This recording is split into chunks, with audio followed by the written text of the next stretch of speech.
He pulled an abandoned fire truck out of a forest lake that everyone thought had been lost for decades. When they opened the doors, what they saw made his legs go weak. Subscribe so you don't miss the continuation, and write in the comments which city you're watching from. For more than 20 years, Elias Monroe had started his mornings the same way, long before the sun had a chance to reach the lower valleys of the park. He rose in the dim half-light of his cabin, the air inside always cool no matter the season, carrying the faint resinous scent of pine that crept in through old wooden frames. He brewed coffee in a dented steel pot he had owned since his first year on the job, and drank it slowly while looking out at the wall of forest that pressed against the clearing like a silent audience. There was comfort in the repetition of his routine. It gave shape to days that otherwise dissolved into the endless rhythm of weather, wildlife, and visitors who never truly understood how alive the land was beneath their boots. Elias had spent more than 2 decades as a ranger in one of the most remote national parks in the northern part of the country, a place that did not appear on postcards and was rarely featured in travel magazines. The terrain was harsh, the winters long and brutal, and even in summer the mountains kept their secrets under layers of mist and shadow. The job was not glamorous, but Elias had never wanted glamour. He had come here as a young man fresh out of training, full of idealism and with a quiet determination to prove that he belonged in a profession where he often felt he had to work twice as hard to be seen as equal. Over the years, the park had become more than his workplace.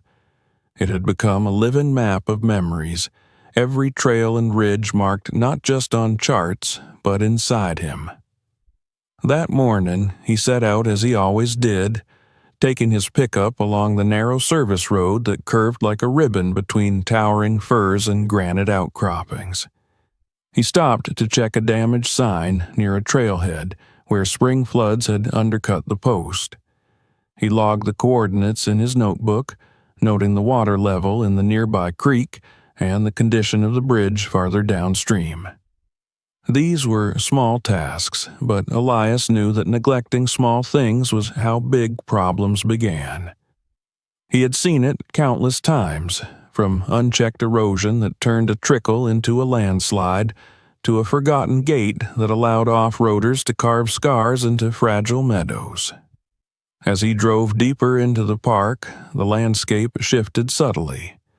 The forest grew denser, the canopy closing in overhead until the sky was only a suggestion between branches. In this part of the park, the silence had weight. It pressed against the ears, broken only by the distant call of a hawk or the hollow knock of woodpeckers. Elias had learned to read that silence like language. When birds stopped singing abruptly, or when insects went quiet in the middle of the day, it usually meant that something larger was moving through the undergrowth. On that morning, however, the silence felt different. Not alert, but subdued, as if the land itself were holding its breath. His route eventually brought him to the access road that once led to the old quarry lake, a body of water that did not exist on the original maps of the park. Decades earlier, it had been a deep open pit carved into the mountainside by a mining company that vanished as suddenly as it had arrived. When the pumps were shut down and the machinery removed, groundwater slowly flooded the hollow, creating a lake so dark and deep that it swallowed light. The official trails avoided it, partly because of the treacherous slopes that ring the basin and partly because of the uneasy stories that clung to the place. Locals claimed that anything dropped into the lake was never seen again, not because of depth alone, but because of strange currents that seemed to pull objects into the silt like hands. Elias had passed the turnoff countless times, rarely stopping.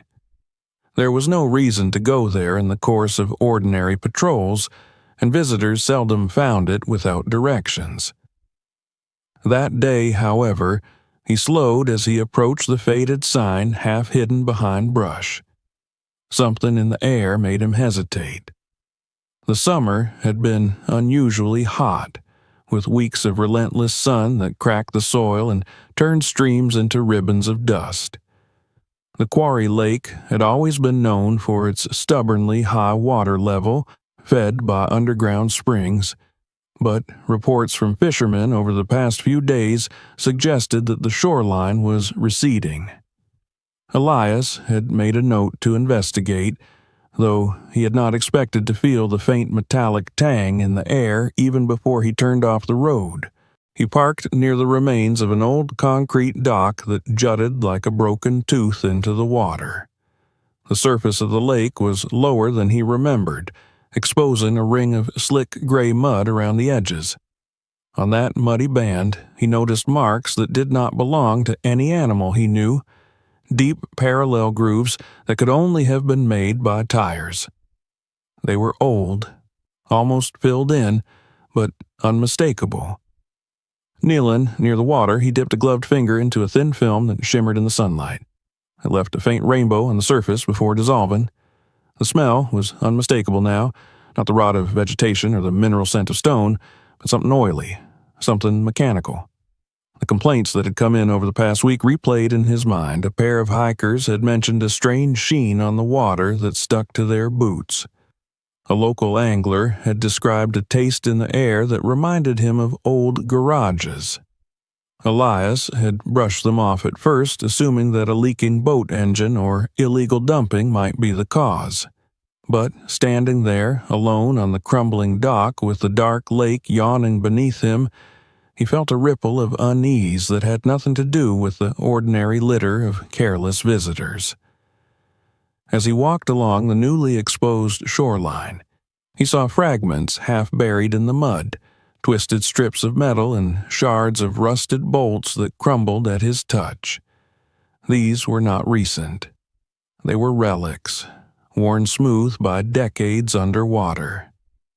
He photographed each one, logging their positions as he went, his professional detachment masking a growing sense of curiosity. He had learned long ago that the land often whispered before it shouted, that subtle changes were its way of announcing deeper shifts beneath the surface. By the time he returned to his truck, the sun was climbing higher, burning off the last wisps of morning mist. Elias sat behind the wheel without starting the engine, staring at the tree line across the lake. Somewhere in the back of his mind, an old story stirred, one he had heard on his first winter in the park from a mechanic who had since retired. The story had been told as a kind of campfire legend about a fire engine that never made it back from a call in the mountains during the 1960s. Officially, it had been lost in a landslide, crushed beyond recovery. Unofficially, people said it had simply vanished, swallowed by the wilderness like so many other things. At the time, Elias had dismissed it as folklore, another exaggerated tale born from isolation and long winters. Now, with the smell of oil still clinging to his hands and the image of those tire tracks etched into his memory, the legend felt uncomfortably close. He pulled out his notebook and wrote a short report to his supervisor, careful to keep his tone neutral. He described the lower water level, the metallic odor, the film on the surface, and the old tracks. It was routine language, the kind he had used hundreds of times before, but as he closed the notebook he knew that he would not be able to treat this like just another entry in a long list of anomalies. Before leaving, he took one last look at the lake. The dark water lay still, reflecting the sky in a way that made it seem bottomless, and he had the sudden, irrational feeling that something beneath that mirror was waiting. Not for the drought to end or for the rains to return, but for someone to finally notice it. With that thought pressing against his mind, Elias started the engine and drove back toward the main road, unaware that this quiet morning had already begun to pull him into a story buried for more than half a century, one that the park itself seemed ready to give up at last. Elias Monroe did not sleep well that night. The image of the dark lake lingered behind his eyes long after he had turned off the lamp beside his bed, and when he finally drifted into a shallow, uneasy rest, he dreamed of standing on the crumbling concrete dock while the water below him receded, revealing shapes that had no place in a natural basin. By the time dawn arrived, pale and cool, he had already made up his mind that the inspection he had written up in dry, procedural language would not remain a formality. Something about the scene from the previous day had settled into his thoughts with the stubbornness of grit in a boot, and no amount of rational explanation could quite scrape it away. He began preparing for a more thorough survey of the quarry lake as soon as he arrived at the ranger's station. The building was quiet. Most of his colleagues assigned to other districts are off duty, and the long hallway smelled faintly of old paper and pine cleaner. In the equipment room, he selected a portable sonar unit, a compact device designed for shallow water mapping that he normally used to locate submerged logs or abandoned fishing gear. He added a handheld GPS, waterproof notebooks, spare batteries, a coiled rope, and a high-resolution camera sealed in a thick plastic housing. As he loaded the gear into his truck, he took care to pack methodically, not because he expected anything dramatic, but because habit had taught him that the wilderness rarely announced its intentions in advance. The drive back to the lake felt longer than usual. Clouds were beginning to gather above the ridges, their shadows sliding across the slopes like slow-moving stains, and the air was heavy with the promise of afternoon storms. The access road, neglected and rutted, forced him to crawl along in low gear, weaving between rocks and fallen branches. At one point, he had to stop to drag a half-rotted log out of the way, the bark disintegrating into damp flakes at his touch. The sense of isolation deepened with every mile. The radio lost its signal, and the only sound inside the cab was the hum of the engine and the faint clatter of gear shifting in the back. When he finally reached the lake, the change from the day before was subtle but unmistakable. The water line had retreated a little farther, revealing a broader band of glistening mud. The oily film still clung to the surface in places, catching the light in thin, iridescent streaks. The smell was stronger now, a faint echo of burnt rubber and old machinery that had no business lingering in a place where the only vehicles were park trucks and the occasional ranger boat. Elias parked near the dock and stood for a moment, taking in the scene with the careful attention he usually reserved for tracking injured wildlife. Every detail seemed to insist that this was not a natural occurrence. He assembled the sonar unit and attached it to a small inflatable raft he carried in the back of the truck for just such surveys. The water was too deep and cold to wade into safely, and the shoreline was too unstable to risk dragging heavier equipment. Inflating the raft took longer than he liked, the pump wheezing with each stroke, but he used the time to steady his breathing and clear his head. By the time he pushed the raft into the lake, the clouds had thickened, muting the sun and turning the water into a sheet of dark glass.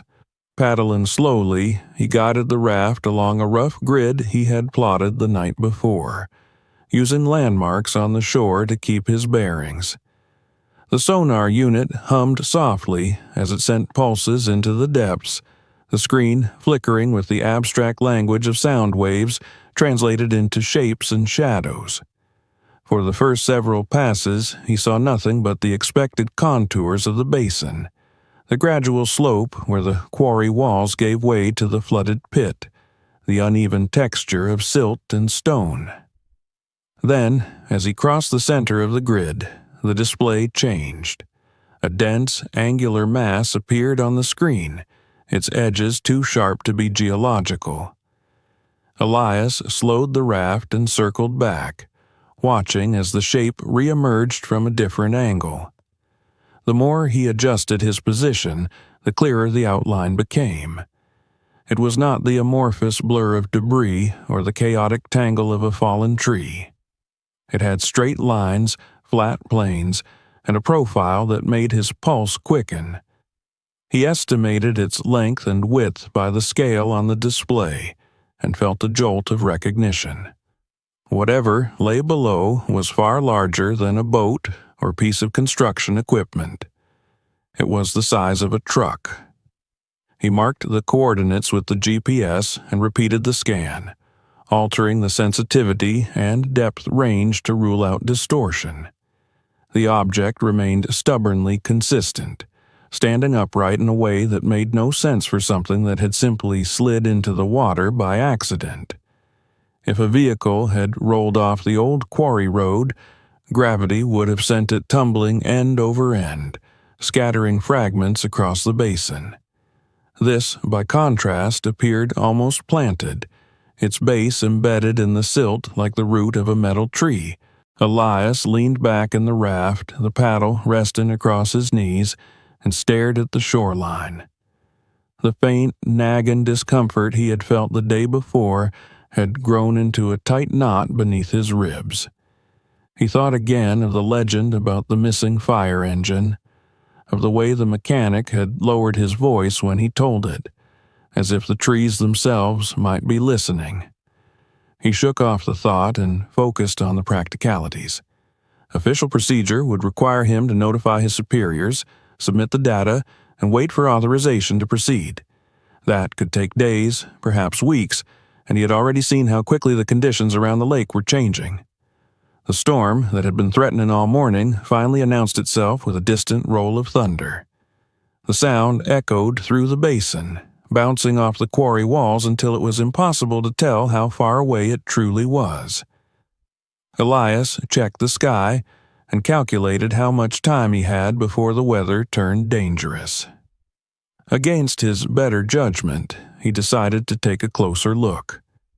It was not a full dive, not the kind of exploration that would require a team and safety lines, but a cautious descent with a mask and camera, just enough to confirm what the sonar was telling him. He paddled the raft to the coordinates he had marked and secured it to a makeshift anchor, a heavy length of chain he carried for emergencies. The water was colder than he had expected, seeping through his gloves as he tested it with his hand. He fitted the mask over his face, adjusted the straps, and clipped the camera to his wrist. The surface of the lake was deceptively calm, betraying nothing of what waited below. He took a steadying breath and slid over the side. The chill was immediate and bracing, stealing the air from his lungs for a moment before he forced himself to relax. He kicked gently, careful not to disturb the silt more than necessary, and began to descend. The light faded rapidly, the world narrowing to the pale cone of visibility in front of his mask.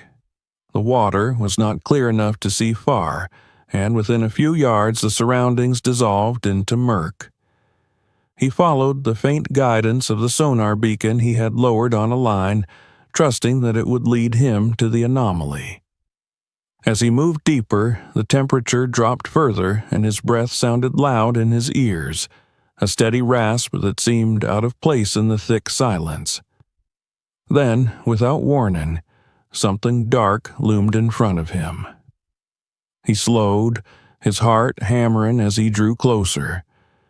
At first he could not make sense of the shape, only that it was massive and wrong in this context, a block of shadow against shadow. He brushed away a veil of silt with a gloved hand, and the outline sharpened. A rusted grill emerged from the gloom, its vertical bars unmistakable despite the years of corrosion. Above it, the curve of a hood and the edge of a windshield took form, the glass so darkened that it swallowed the light from his torch. Elias felt a surge of adrenaline that had nothing to do with the cold. This was no random piece of scrap. It was a vehicle, old and heavy, standing on the lake bed as if it had been set there deliberately. He swam closer, circling the front end and filming as he went. The sides were coated in a thick layer of algae, but beneath the green he glimpsed faded paint that might once have been a bold color. The tires were half buried, their treads packed with silt.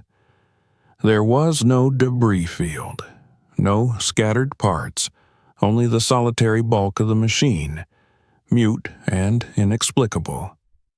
He tried to peer through the windshield, but the blackened glass revealed nothing. The thunder he had heard earlier sounded again, this time closer, reverberating through the water in a way that he felt as much as heard.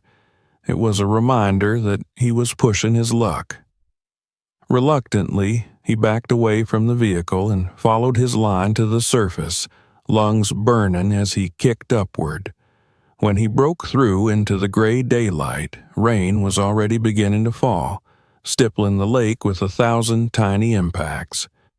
Back in the truck, wrapped in a dry jacket and clutching a thermos of coffee to chase the chill from his bones, Elias replayed the footage on the camera's small screen. The images were grainy, the light uneven, but the essential truth was there in every frame. A large, vintage truck sat at the bottom of a lake that had no business containing it. The storm intensified, drumming against the roof of the cab, and he realized that whatever lay beneath that water was not going to wait patiently for bureaucratic wheels to turn. He composed his report as soon as he returned to the station, attaching the sonar data, the coordinates, and still images from the dive.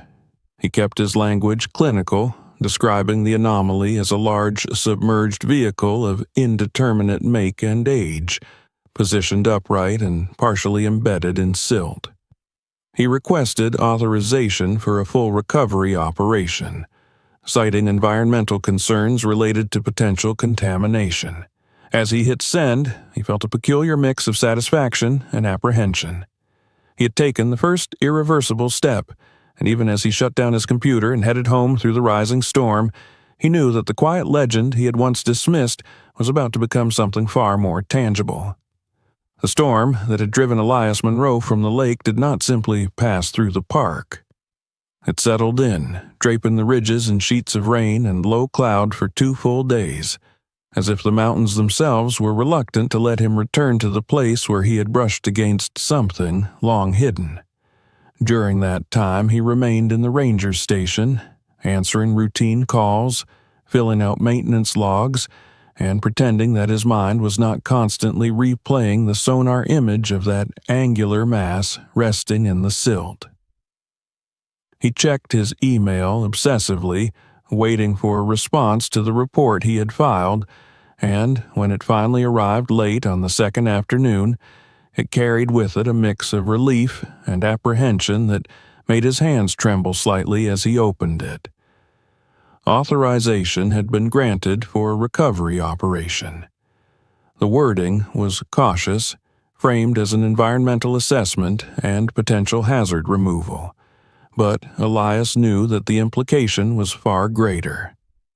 The park administration had contacted the county sheriff, and arrangements were already underway to bring in a heavy lift crane and a salvage team equipped to handle large submerged objects. A date was set for the following morning, weather permitting. The brevity of the message, its refusal to speculate or elaborate, only sharpened the sense that something significant was about to be dragged into the open.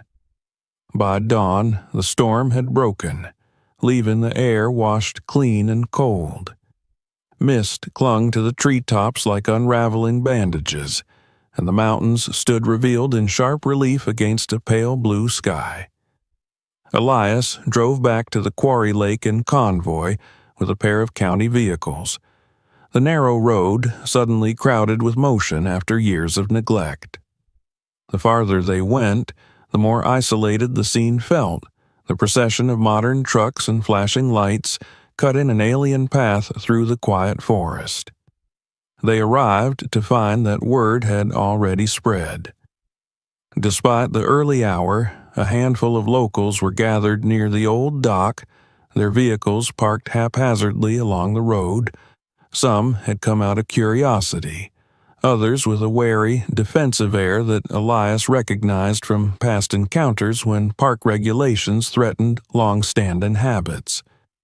He stepped out of his truck and immediately felt the shift in atmosphere, the unspoken tension that had nothing to do with the lake and everything to do with what it might give up. The salvage crew worked with brisk efficiency, unloading equipment from flatbeds and assembling it on the narrow strip of stable ground that bordered the basin. The crane loomed above them, its long arm a stark line against the sky, while generators throbbed and cast a mechanical rhythm over the natural stillness. Elias briefed the team leader, a broad-shouldered man with a weathered face, who listened intently as Elias described the sonar readings and the position of the submerged vehicle. There was no need to embellish. The facts were strange enough on their own. As the crew prepared to attach guidelines and lowering rigs, more people arrived, drawn by rumors that traveled faster than any official announcement. Journalists followed, cameras slung over their shoulders, eager for a story that might fill the empty spaces of the news cycle. Elias felt an uncomfortable spotlight turning toward him, as if he were no longer just a ranger, but a gatekeeper to something everyone wanted to see. He stayed focused on the task at hand, reminding himself that his responsibility was to the park, not to the crowd pressing closer with every passing minute. The first divers slipped into the water just as the sun cleared the ridge to the east.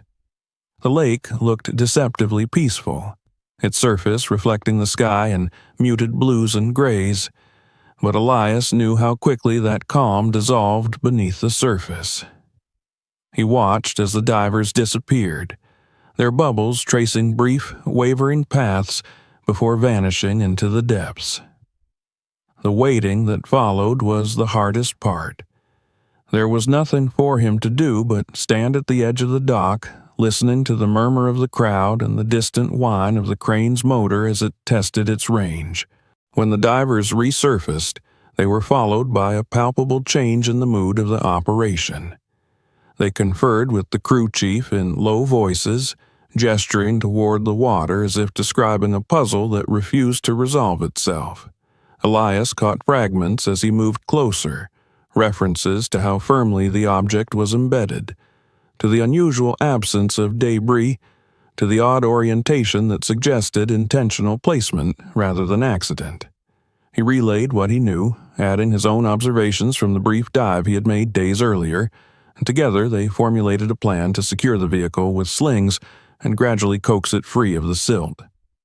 The process was painstaking. The first attempt at lifting resulted in little more than a shudder that rippled across the surface of the lake, as if something below were shrugging off the effort. The second drew a plume of dark mud that boiled up like smoke, obscuring the divers and forcing a temporary halt. The crowd grew restless, some people calling out suggestions, others speculating loudly about what lay beneath the water. Elias felt a prickle of irritation at the spectacle the operation was becoming, but he knew there was no stopping it now. Finally, after the divers adjusted their rigging and the crane operator applied a steady, measured pull, the lake yielded. The surface bulged and then broke, disgorging a mass so dark and indistinct that for a moment it looked like a fragment of the mountain itself rising to greet the sky. Water cascaded from it in sheets, carrying with it strands of algae and clumps of silt that spattered onto the dock and the waiting machinery. As the shape cleared the surface, its outline sharpened, and a collective intake of breath rippled through the onlookers. It was a truck, unmistakably so, its bulky silhouette framed against the forest. Age had gnawed at it relentlessly, turning paint to scabrous flakes and metal to lacework in places, but the basic form remained. Elias recognized the curve of the hood and the tall, squared-off cab from the footage he had reviewed, but seeing it in the open air was something else entirely. The vehicle hung from the crane like a relic dredged from another century, dripping lake water that pooled on the ground in oily puddles.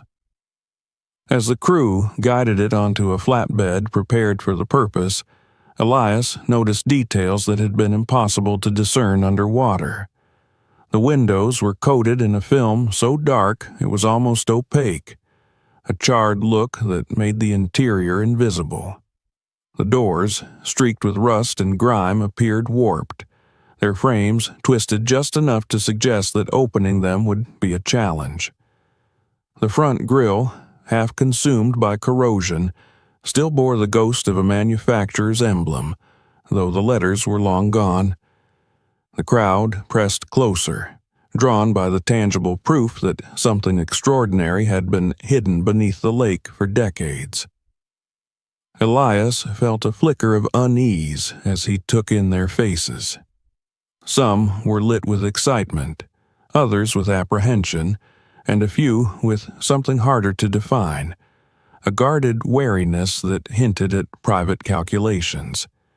He made a mental note of it even as he turned his attention back to the vehicle. This was no longer just a matter of environmental safety. Whatever secrets were locked inside that rusted shell had the power to disturb more than sediment. Before any attempt was made to force the doors, the sheriff insisted on a preliminary inspection. He and Elias circled the truck together, the sheriff's practiced eye taking in the anomalies that leapt out now that the machine was no longer cloaked in darkness. He tapped the side panel with a knuckle and frowned at the hollow sound it made, far more resonant than expected. Elias felt the echo of his own unease in that simple gesture. A vehicle of this size and era should have been dense with machinery, its weight and solidity unmistakable. Instead, it felt oddly insubstantial, like a stage prop masquerading as something real. As the crew prepared hydraulic tools to breach the stubborn driver's door, Elias stepped back, aware of the cameras angling for a clear shot. He thought of the report he had written, the cautious phrasing that now seemed almost laughably inadequate to capture the reality of what stood before him. He thought of the storm that had driven him away and the way the lake had seemed to hold its breath until he returned. And, as the metal frame began to creak under the pressure of the spreader, he felt the first true certainty that whatever they were about to uncover would not simply answer questions. It would create them, rippling outward from this forgotten basin into the lives of people who had never imagined that the wilderness could carry such a deliberate, human-made lie within its depths. The metal gave way with a shriek that cut through the murmurs of the crowd and the steady drone of generators. The hydraulic spreader bit into the corroded seam of the driver's door, forcing it outward millimeter by stubborn millimeter until the warped frame surrendered with a sound like tearing cloth magnified 100 times. Elias Monroe stood just behind the sheriff, close enough to feel the vibration of the tool travel through the steel shell, and in that instant, before the door finally gaped open, he had the uncanny sensation of crossing a threshold, not just in space, but in time. The smell that drifted out was not the stale rot he had half expected, not the trapped odor of waterlogged upholstery or decaying insulation. Instead, it was dry and faintly metallic, tinged with the ghost of oil that had long since evaporated. When the door was pried wide enough to peer inside, a beam of light speared into the cab and fell on emptiness. For a heartbeat, no one spoke. The interior, that should have been crowded with the bulky anatomy of a mid-century fire engine, was stripped to bare metal ribs. The steering column ended in a jagged stump. The dashboard was gone, leaving only a rectangular void where instruments once crowded together. There were no seats, no pedals, no trace of wiring or hoses, nothing but the echoing hollowness of a shell that had been carefully flayed. The sheriff leaned in, his expression shifting from professional curiosity to something approaching disbelief.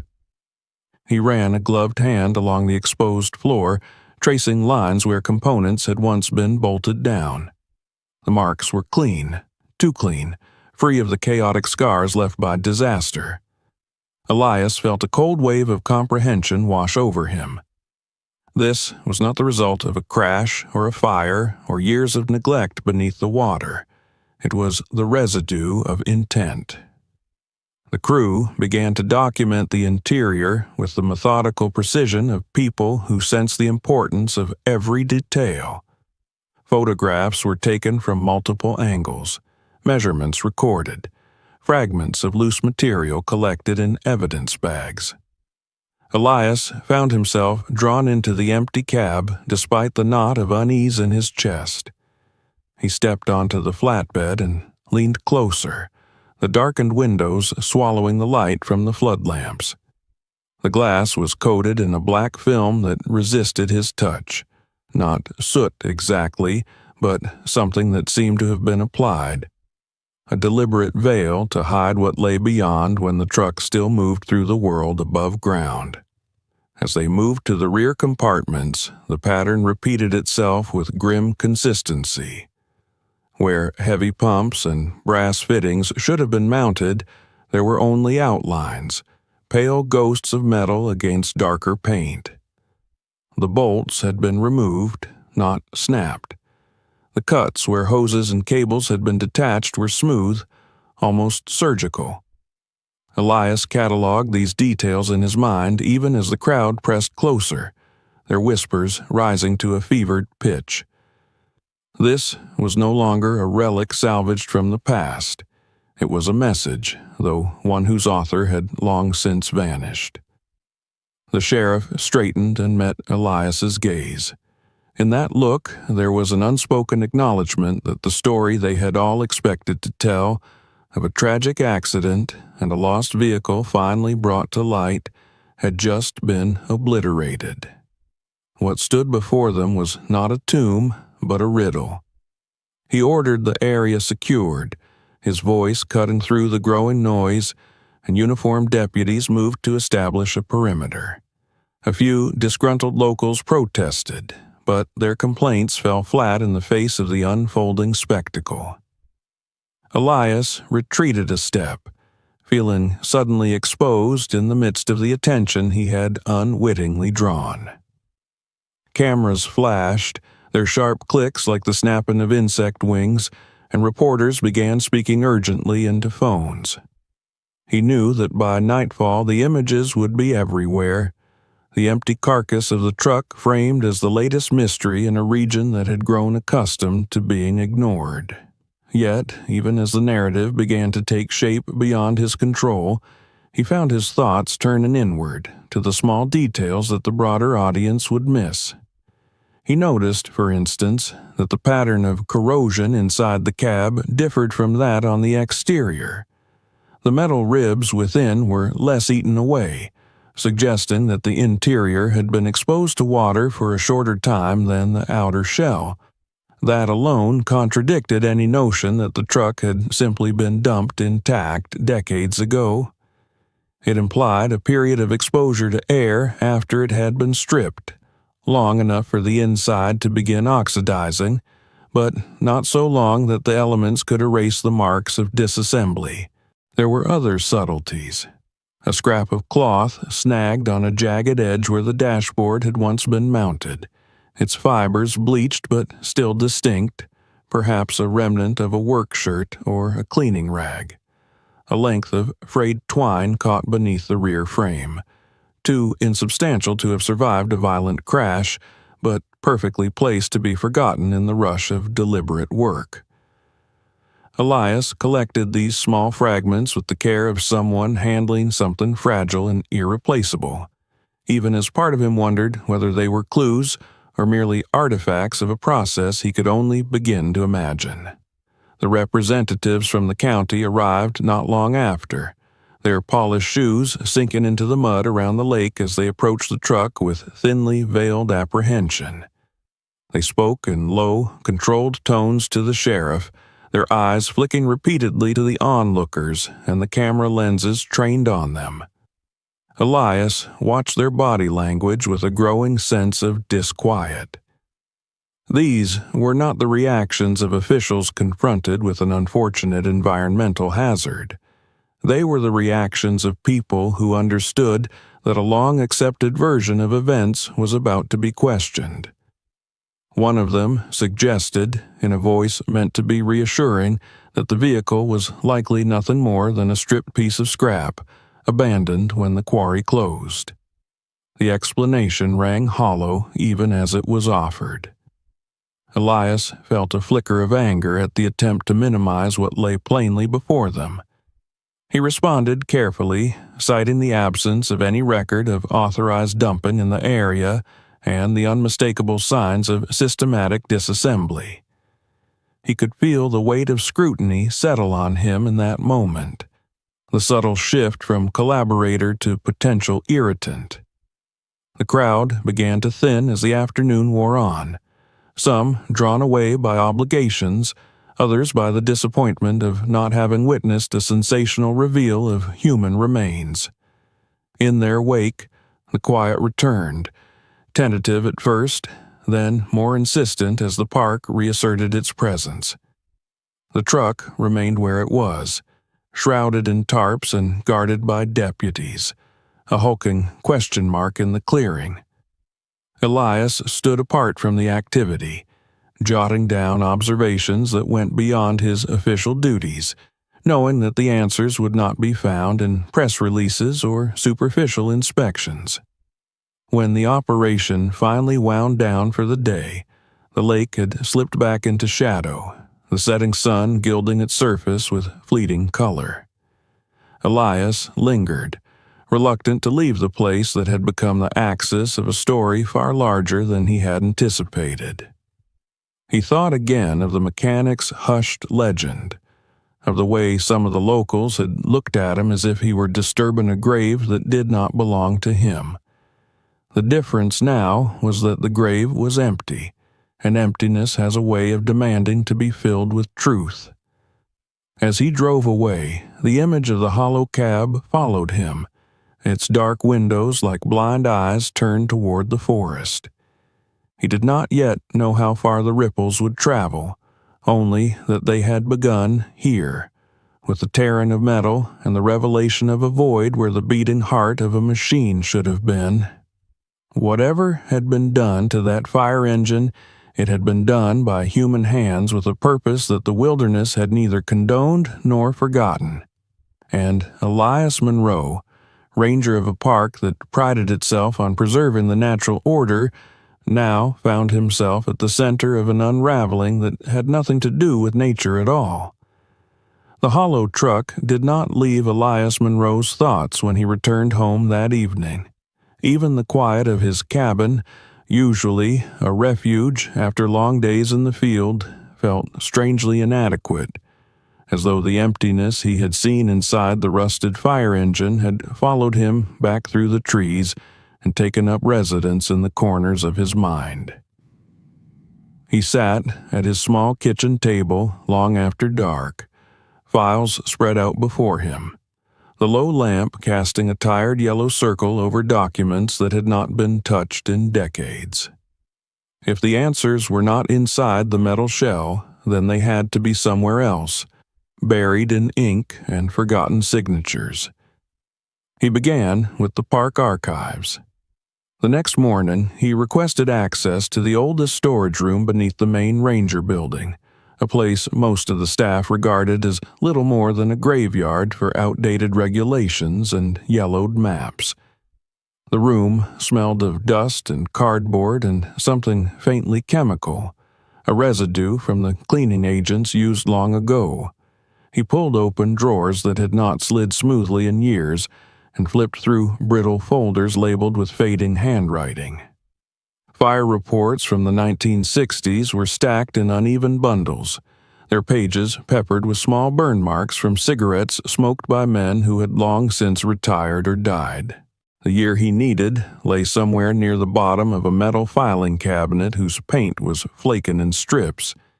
He found it eventually, a thick binder stamped with the insignia of a state forestry agency that no longer existed under that name.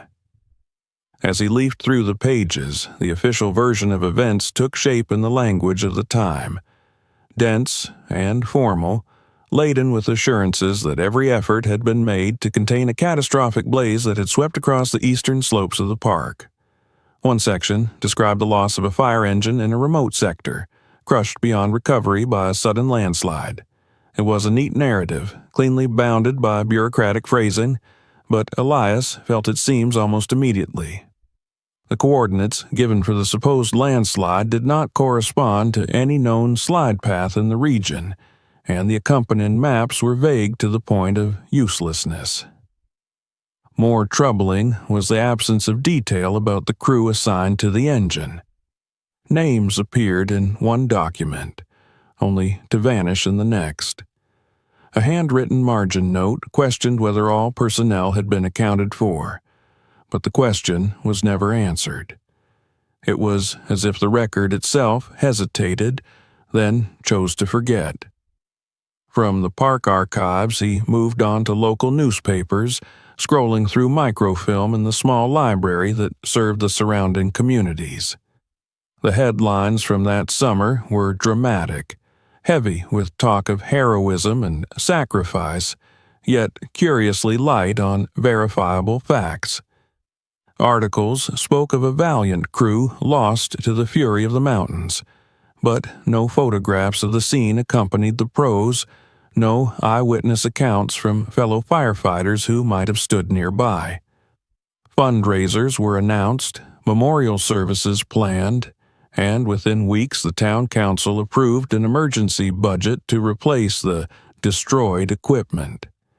The story hardened into legend almost overnight, and Elias could see how easily a comforting myth could take root in a place where tragedy was a familiar visitor.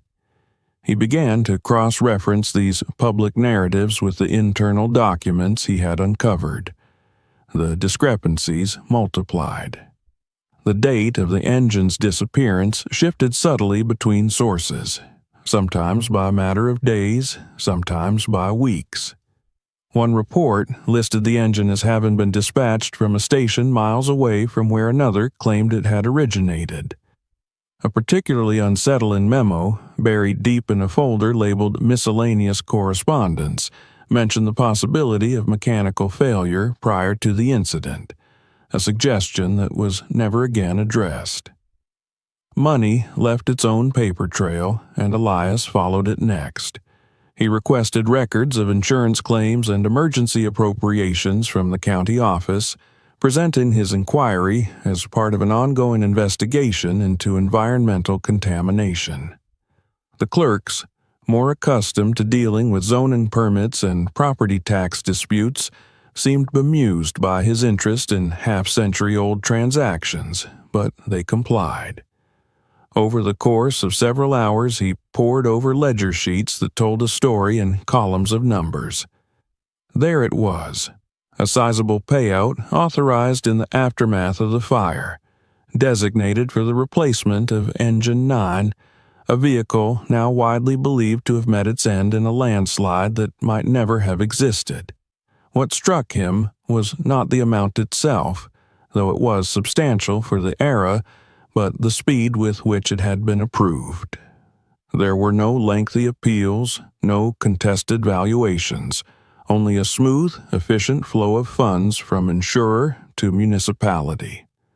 In the months that followed, additional grants were awarded for equipment upgrades, training programs, even the construction of a small memorial near the town square. It was as if the loss of the engine had become a catalyst for prosperity, a sorrow that paid dividends. Elias sat back from the microfilm reader and closed his eyes, the hum of the machine lingering in his ears. He imagined the families of the firefighters receiving news filtered through layers of official rhetoric, told to be proud even as their questions were deflected. He found their names in obituaries and wedding announcements, glimpses of ordinary lives interrupted by a story too grand and too vague to challenge. One widow had moved away within a year, her absence noted only in the shifting of a line in the local directory. Another family appeared to have dissolved, siblings scattering to distant states, their shared history reduced to a footnote in the town's collective memory. The deeper he dug, the more Elias felt the weight of what had been taken from them, not only in terms of truth, but in the subtle theft of closure.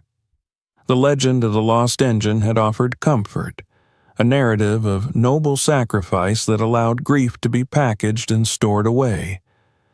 To question it now, after so many years, felt like reopening wounds that had never truly healed. Yet the evidence was too insistent to ignore.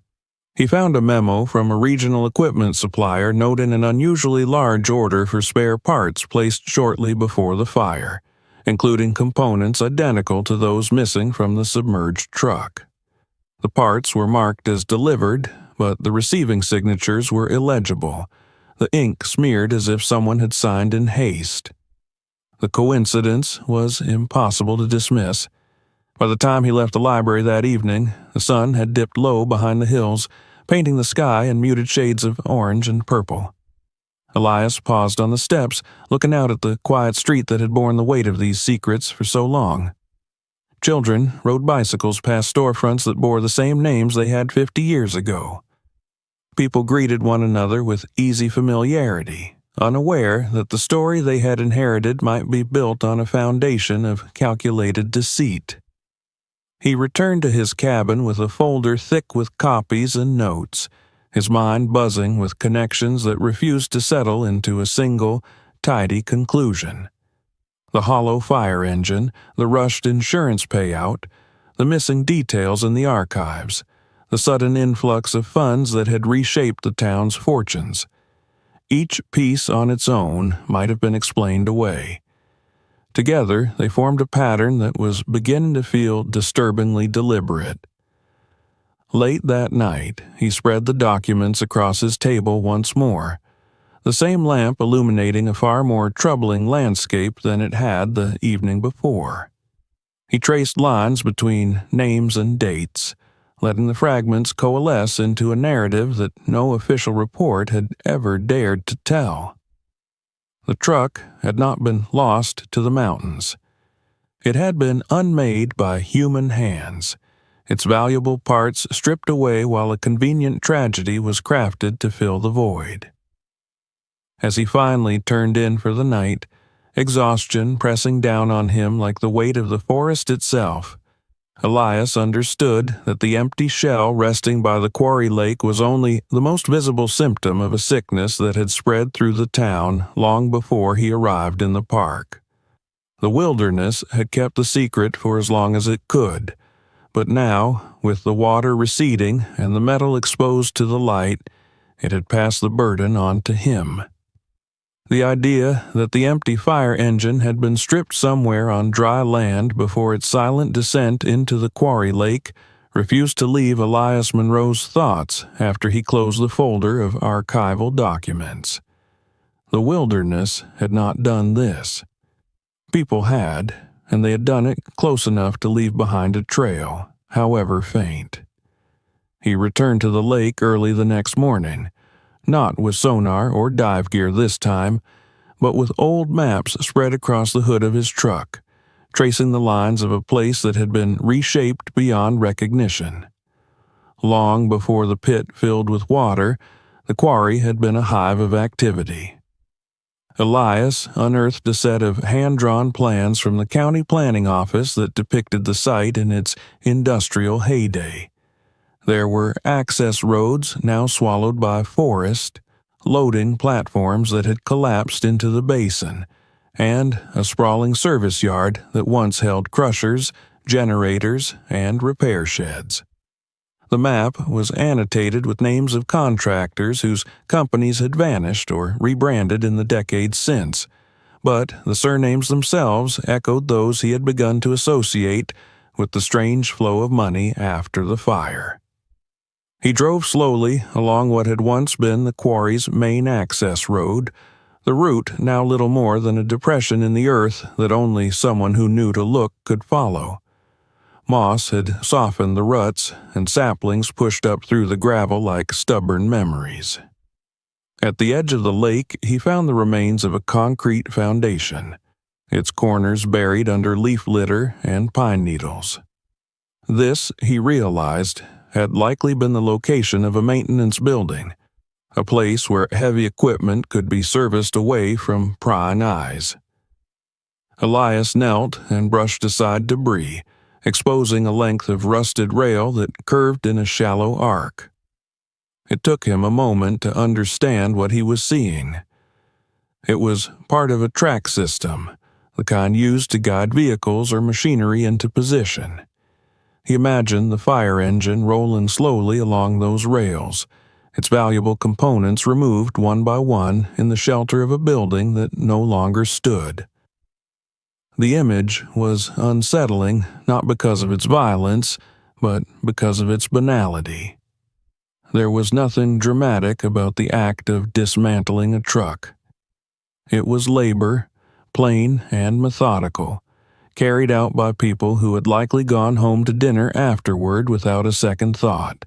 From the site, he followed the paper trail outward, away from the park and into the broader world of commerce where objects lost their stories and became inventory.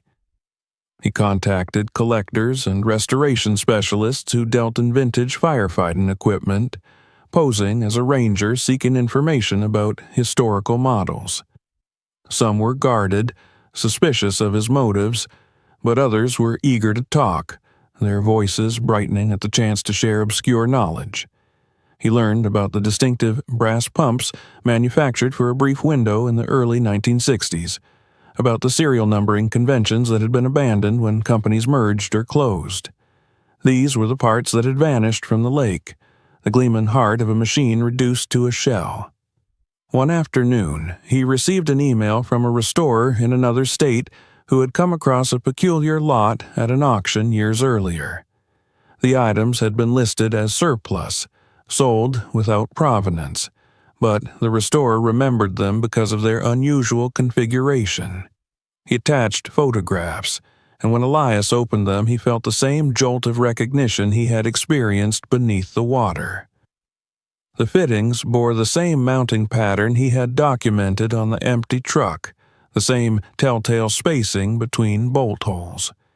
Even the discoloration along the edges matched the marks left on the fire engine's frame, as though the metal itself had carried an imprint of its former attachment. Elias printed the images and pinned them to a corkboard beside his growing collection of notes. The web was tightening.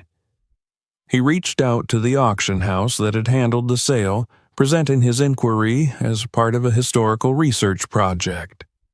Their records were incomplete, many of the older files lost in a fire or purged during a transition to digital systems. But one ledger survived in a storage unit that had been overlooked. It listed the consignor of the lot as a defunct contracting firm whose name had appeared on the quarry maps he had studied. The coincidence was too precise to dismiss. He arranged to have an expert examine the components from the restorer's collection, and the verdict was unequivocal. The parts were not generic replacements. They had been custom-fitted for a specific engine, down to minor manufacturing quirks that only appeared in a limited production run. The expert's report concluded that the likelihood of them originating from any other vehicle was vanishingly small. As Elias assembled this evidence, a subtle shift began to take place around him. It was not dramatic, not the overt threats or confrontations that populated television dramas, but something quieter and more insidious. He found the tires on his truck inexplicably low one morning, the valve caps missing. Another day, he discovered that a file he had left on his desk had been moved, the papers rearranged in a way that suggested curious hands had leafed through them. When he mentioned the incidents to a colleague, he was met with a strained smile and a suggestion that he was letting the case get to him. The reaction of the town grew more complicated as rumors filtered back from the county offices and the press. Some residents approached him with cautious gratitude, sharing half-remembered stories about equipment sales that had never made sense, or about council meetings that had ended abruptly when questions were raised. Others avoided him entirely, crossing the street when they saw him coming or breaking off conversations mid-sentence. A few were less subtle, muttering about stirring up trouble or destroying a legacy that had sustained the community through lean years. Elias took these reactions as a measure of how close he was getting. He continued to document everything, backing up files and making copies of reports that he stored in different locations. He knew enough about the fragility of truth in the face of institutional inertia to guard against complacency. The wilderness had held its silence for decades, but now that it had begun to speak, there were forces that would prefer it to fall quiet once more. One evening, as he was reviewing the expert's analysis at his cabin, he noticed a vehicle idling at the edge of his property. Its headlights remained off, the shape barely discernible among the trees. It stayed there for several minutes before turning around and disappearing back down the dirt road. Elias sat very still, the glow of his desk lamp casting long shadows across the walls. The message was not overt, but it did not need to be. Someone wanted him to know that he was being watched. He did not waver. If anything, the sense of pressure sharpened his resolve. The pieces of the puzzle were coming together too cleanly now to allow doubt. The quarry, the stripped engine, the vanished brass pumps, the convenient tragedy that had paved the way for an influx of money. It was all part of a single narrative that had been written in the margins of official history and then forgotten by those who stood to benefit most. When he finally closed his laptop and looked out the window at the dark sweep of forest, Elias felt a curious calm settle over him. He had spent his career preserving a landscape shaped by forces far older than any human scheme. Now he was confronted with a different kind of erosion, one that gnawed at trust and memory rather than stone. The wilderness had given him its clue in the form of a hollow machine, and he had followed it as far as it would go. What remained was to bring that story into the light, regardless of who might prefer it to remain buried. By the time Elias Monroe stood before the assembled investigators, attorneys, and county officials, the story he had been piecing together for weeks had taken on a coherence that was at once satisfying and deeply unsettling. The fragments he had chased through forgotten archives, rusted foundations, auction ledgers, and whispered local anecdotes had aligned into a pattern too deliberate to be the product of chance. He felt the weight of that pattern as he laid out the chronology in a conference room that smelled faintly of floor polish and old coffee. The windows shuttered against the press that waited outside. He began at the quarry, at the maintenance building that no longer existed except as a scar in the earth. There, he explained, the fire engine had been taken after the blaze that officially marked its disappearance. Not to be mourned, not to be buried by a landslide, but to be dismantled piece by valuable piece. The distinctive brass pumps that collectors coveted, the motor that could be sold as surplus, even the wiring and fixtures that would fetch a modest price. It was not a frantic stripping carried out in the panic of disaster. It was a systematic operation, planned and executed by people who knew exactly what they were doing and how to conceal it. As he spoke, Elias watched faces around the table change. Some displayed disbelief that hardened into wary interest, others a flicker of recognition that they tried and failed to hide. He detailed how the parts had moved from the quarry into the world of auctions and restorations, their origins obscured by paperwork that bore only the most generic descriptions. The report from the expert lay before him, its technical language a bulwark against accusations of speculation. These were not random components. They were the heart of Engine 9, scattered across private collections and repair shops under the guise of legitimate trade. The scheme, as he reconstructed it, had required more than a handful of opportunists.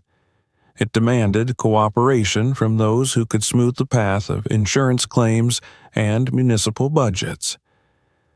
In the aftermath of the fire, when the town was primed for sympathy and aid, the story of a heroic loss had been shaped and circulated with remarkable efficiency. Reports were written, maps altered, and questions redirected until the narrative of a landslide had settled into public consciousness like a geological fact.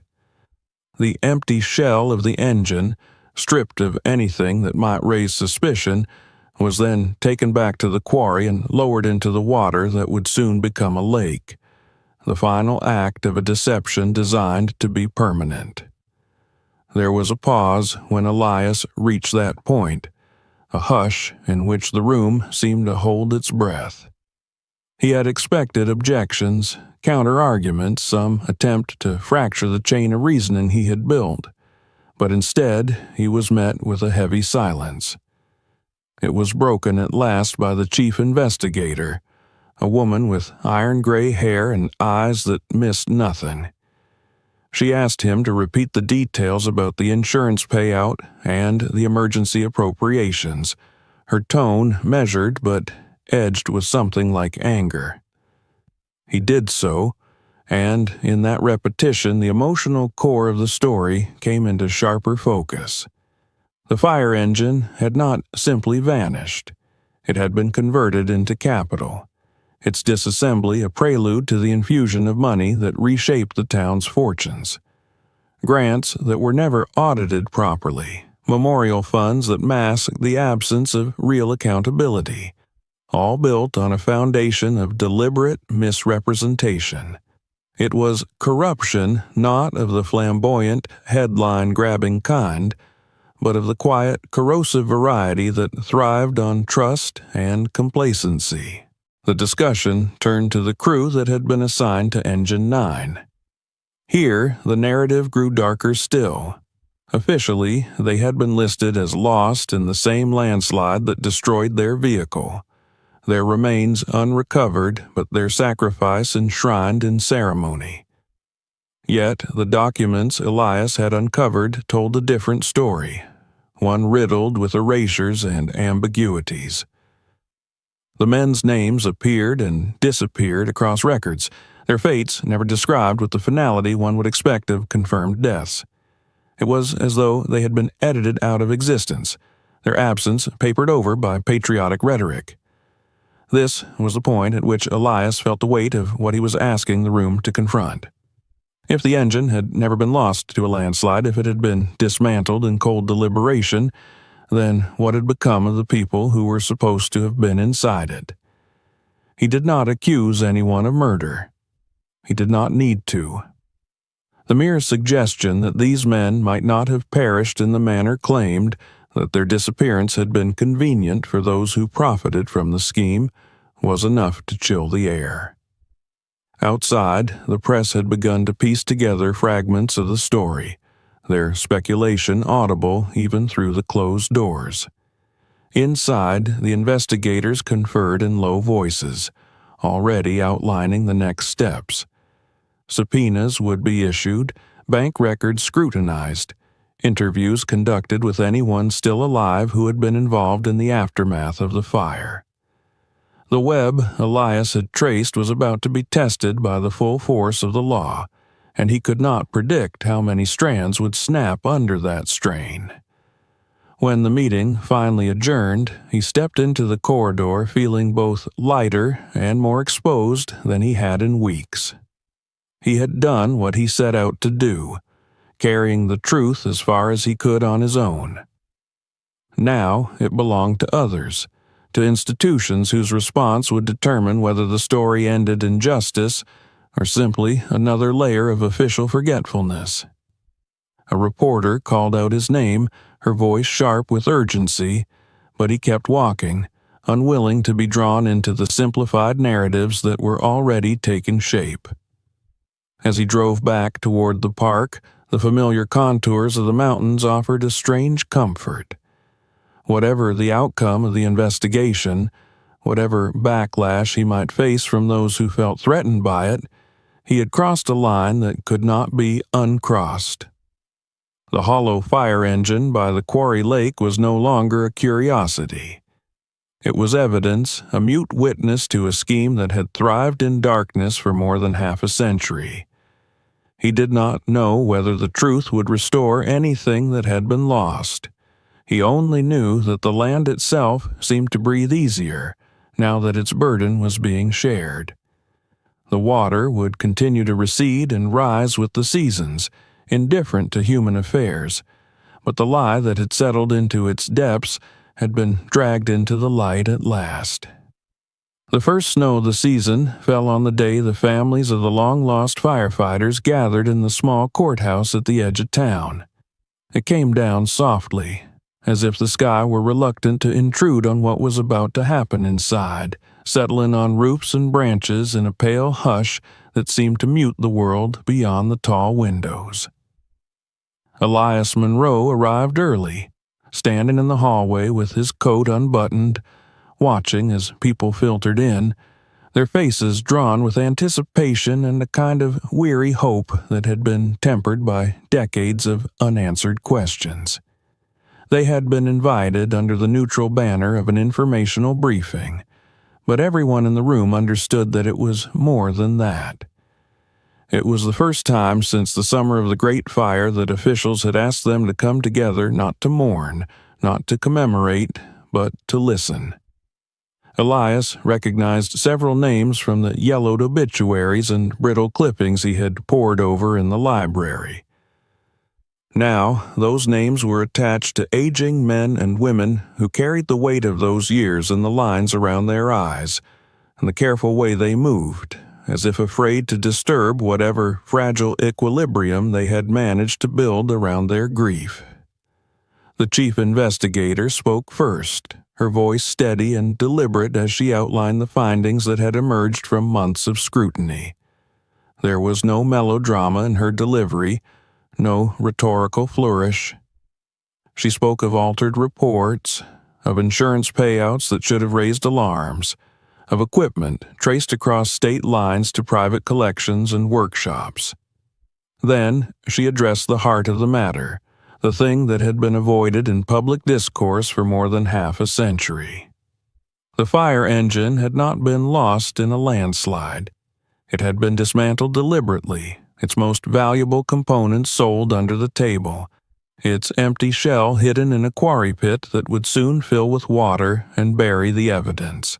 The room was silent as the words settled. Some people stared at the table in front of them as if trying to anchor themselves to something solid. Others closed their eyes.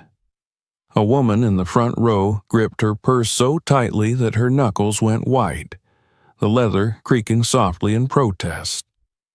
Elias felt his throat tighten, a reaction that surprised him even after all he had learned. These were not just facts he had assembled. They were lives that had been bent and twisted around a lie. When the investigator turned to the question of the missing firefighters, her tone shifted almost imperceptibly. Official records, she explained, had never conclusively documented their deaths. There were inconsistencies that could not be reconciled with the narrative the town had accepted. It was possible, though not yet proven, that some of the men assigned to Engine 9 had survived the fire itself, only to disappear into a fog of altered paperwork and convenient assumptions.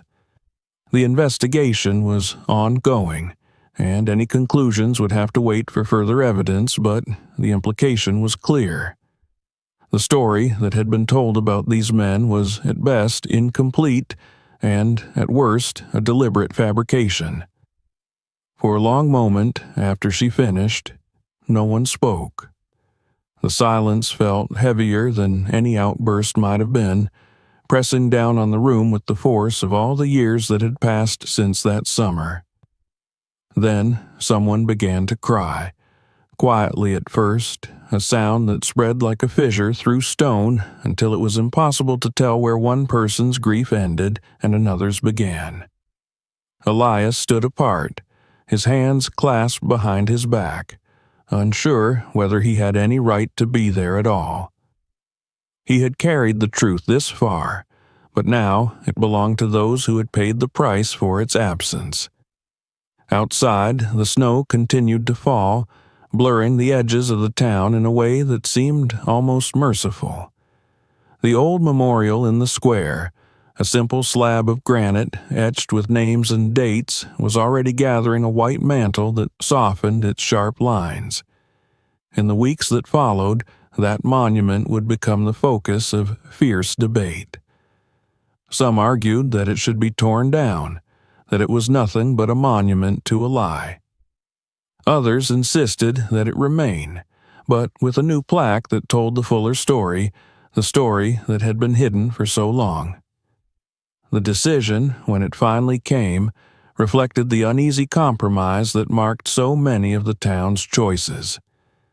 The original stone would stay, its weathered face a testament to the passage of time, but beside it a new installation would rise, one that no one could mistake for a comforting fiction.